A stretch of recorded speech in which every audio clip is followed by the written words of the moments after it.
Rejim ini harus segera ditumbangkan, kawan-kawan.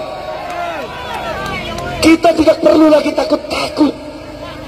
Kita tidak perlu lagi gentar untuk menumbangkan rejim ini, kawan-kawan. Kita demonstrasi bagus-bagus, kita demonstrasi baik-baik, tapi kita diberikan apa? Diberikan pentungan polisi. 19 kemarin aku jadi korban. Ini kepala ibu dipecah. Ini masih ada jahitannya. Dari atas mobil komando, yang mobil sudah mau pulang, kita sudah mau bubar, dipukuli dan ditarik. Tapi kita tidak marah dengan polisi, karena mereka di sana di bawah perintah. Ingat kata Kapolri Pak Listio Sigit, ikan busuk dimulai dari kepalanya. Pimpinan tertinggi Polri siapa? Jokowi. Karena Polri langsung di bawah Jokowi, berarti yang busuk itu Jokowi.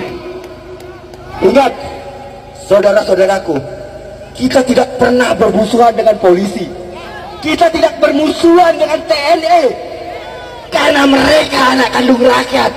Yang kita musuhi adalah kebrutalannya. Dan yang paling kita musuhi adalah Jokowi sebagai sumber segala bencana di negeri ini. Jadi kawan-kawanku semua, mulailah mengorganisir, mulailah membangun front perlawanan, dan bersama-sama kita tumbangkan Jokowi dalam tempo yang sesingkat-singkatnya. Ini yang harus kita lakukan, ini yang harus kita kerjakan.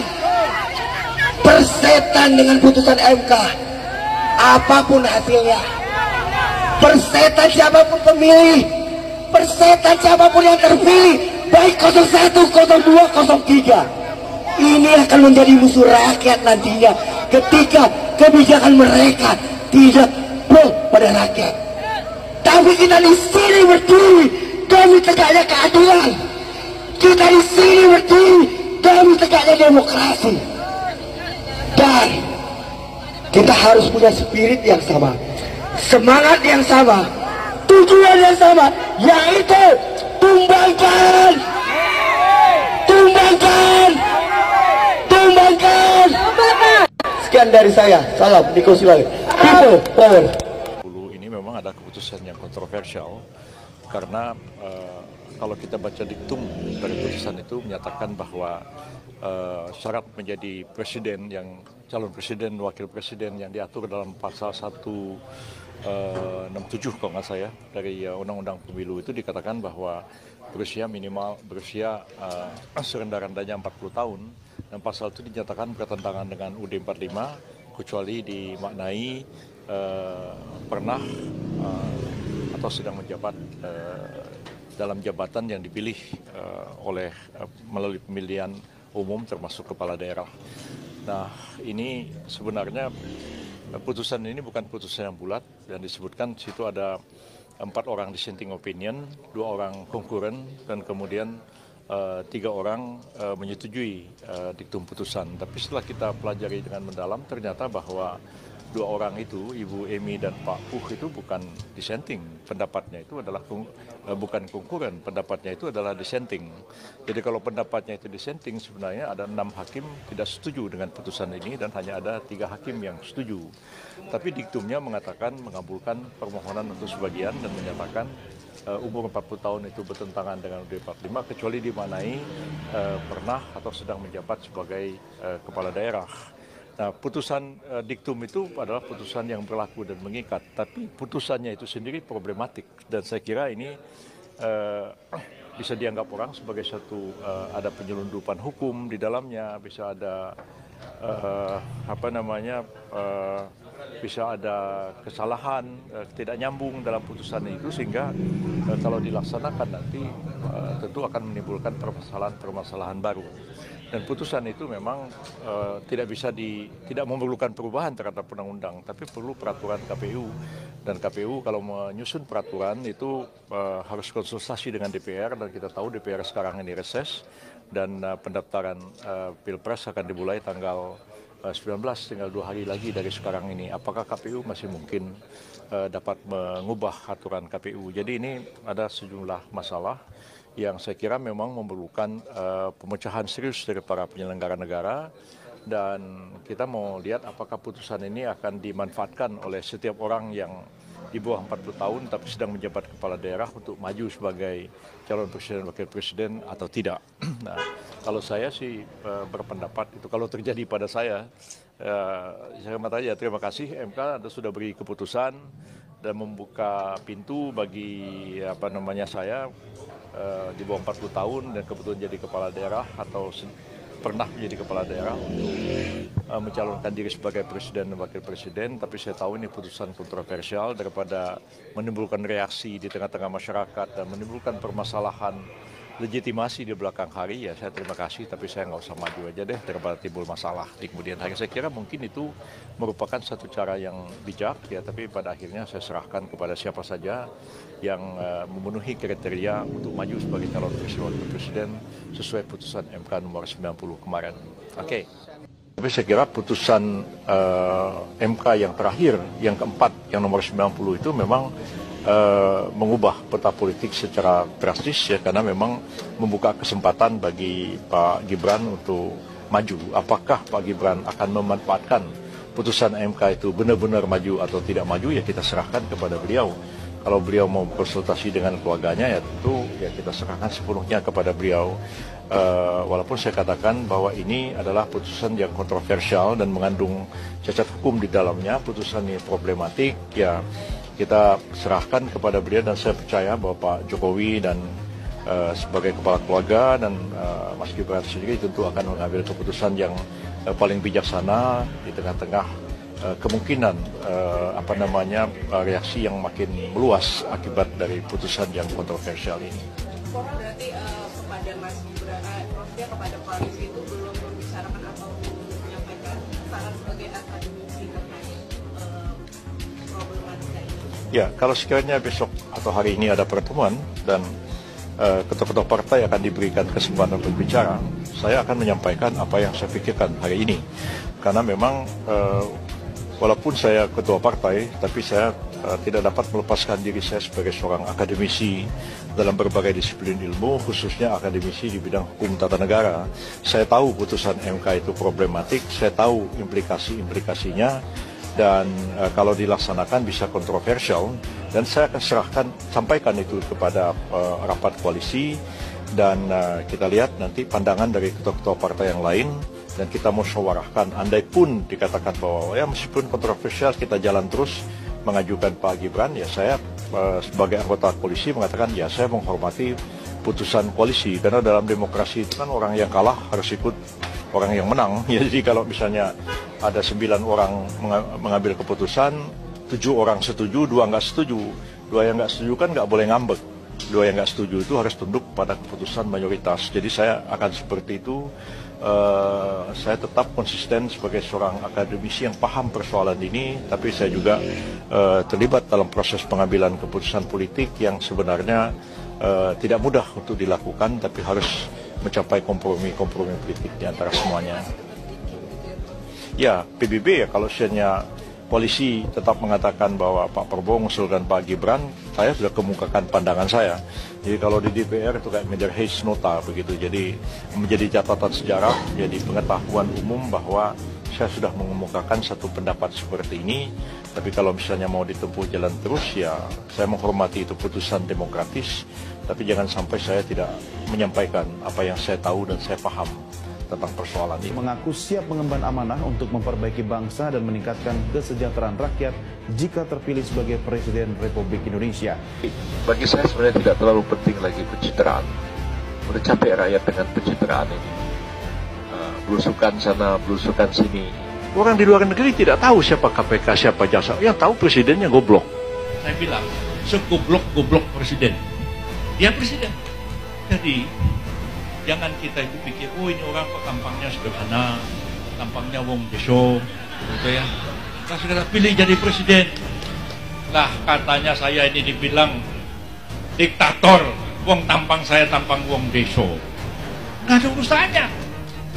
tampang mau deso nggak deso itu bisa aja jadi diktator. Ya.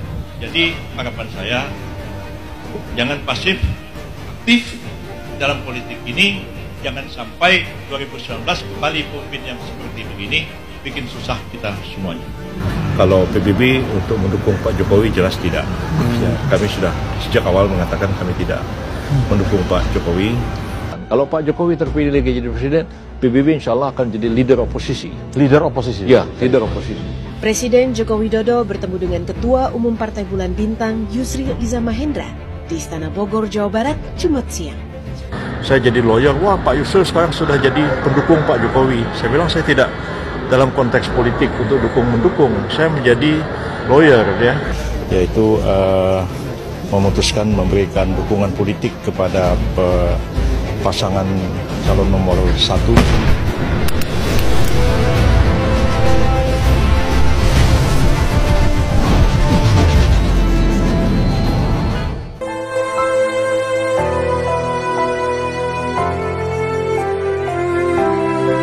Setelah dilepaskan dari sandraan, aktivis Niko Silalahi tetap tak gentar menyuarakan pendapat. Bagi mereka, kedaulatan rakyat jauh lebih berharga dibanding nyawanya sendiri. Untuk melawan kezaliman rezim saat ini, memang harus didukung dengan nyali patriotis yang kuat. Ini semua bukan tentang kemenangan, tapi tentang penyelamatan masa depan negara kita yang saat ini di ujung disintegrasi. Jokowi wajib mundur, paslon 02 wajib diskualifikasi. Dengan demikian, maka demokrasi akan terselamatkan. Sementara itu, Prof. Yusril Iza Mahendra termakan omongannya sendiri. Baru saja beberapa bulan menyatakan kontra rezim, tapi saat ini malah jadi andalan tim rezim untuk membelanya. Memang dalam peristiwa Pilpres kali ini adalah ujian berat bagi para politisi dan pejabat terkait. Bila tak kuat iman, maka akan hanyut dalam pusaran permainan oligarki. Paling update saat ini adalah para pengacara ternama saat ini lagi disewa tim rezim. Sudah dapat dipastikan kalau argumen mereka yang biasanya intelektual dan brilian saat ini akan mendadak dungu. Bagaimana tidak dungu? Jelas-jelas yang dibela salah, meski dipolitisi seperti apapun tetap salah. Padahal untuk ukuran materi mereka tentu tak kekurangan, tapi karena money under table mereka masih tergiur juga. Yang tertinggi dia mau kasih semua dengan uang. Mereka yang sudah menerima uang dilema dalam hidupnya antara jiwanya yang mencintai Indonesia, tetapi dia sudah menelan uang itu sendiri. Sekarang dia harus mempertanggungjawabkan untuk dosa-dosanya. Tetapi di Mahkamah Konstitusi ini kita berharap bahwa itu semua masih ada keadilan untuk rakyat Indonesia. Saya tidak akan surut untuk tetap mendukung kawan-kawan semua yang ada di sini. Maaf, saya masih belum bisa normal untuk berbuat. Saya masih harus, karena saya mengeluarkan darah dari dalam dada saya. Dari mulut saya keluar darah, cuman saya belum periksa secara intensif. Nanti saya berobat dengan uang pribadi saya sendiri dan dibantu oleh kawan-kawan semuanya. Saya berterima kasih untuk semuanya. Kita bersatu, kita merebut demokrasi ini, kita rebut demokrasi ini, kita rebut negeri kita ini sendiri. Jangan surut kawan-kawan. Saya tidak takut dengan polisi-polisi itu, saya tidak takut. Nyawa saya taruhannya. Hai Bapak polisi yang terhormat, kalian kami bayar dengan pajak kami. Kalian harusnya melindungi kami, bukan bentrok dengan kami. Kalau saat ini kalian bentrok dengan kami, kami akan melawan. Karena kami turun di sini mempertahankan demokrasi Indonesia, bukan demi pribadi per pribadi. Mohon kepada semuanya, jangan terpancing provokasi ya yang ada di sana. Biarkan mereka yang ada di sana. Kalau perlu kita lawan mereka di sana. Terima kasih semuanya.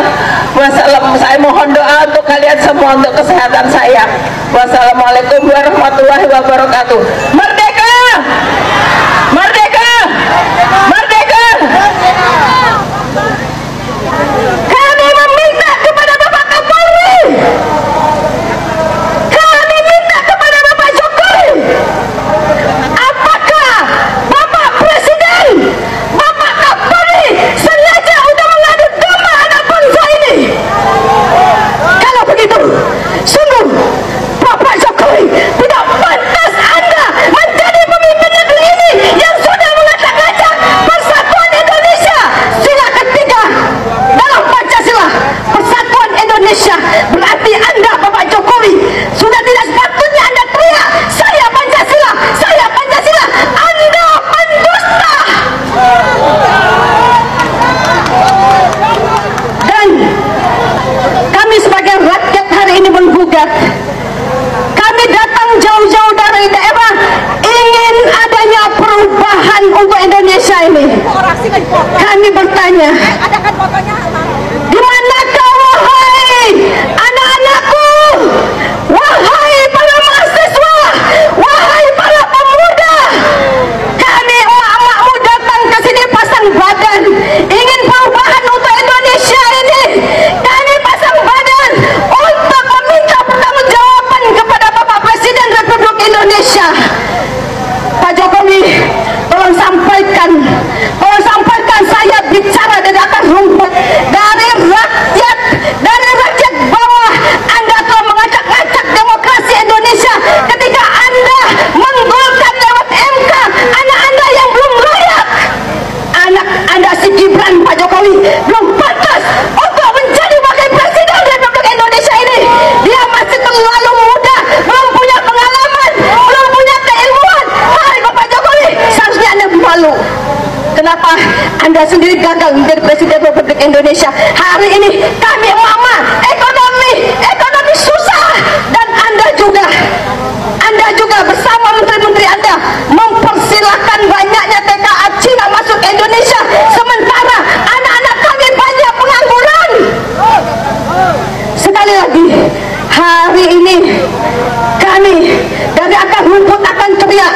Kami akan teriak, Bapak Jokowi, Anda sudah gagal menjadi presiden Republik Indonesia. Selayaknya Anda mundur untuk memimpin negara ini, dan belum pantas anak Anda, baik dari misalkan anak Anda yang bernama Kaisang, memimpin satu partai.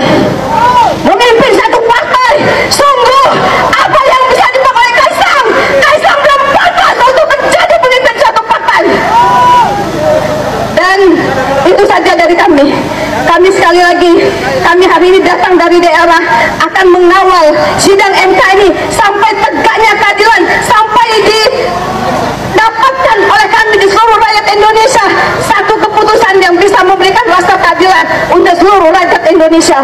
Dan kami berharap Indonesia akan diberikan pemimpin yang betul-betul layak menjadi seorang pemimpin.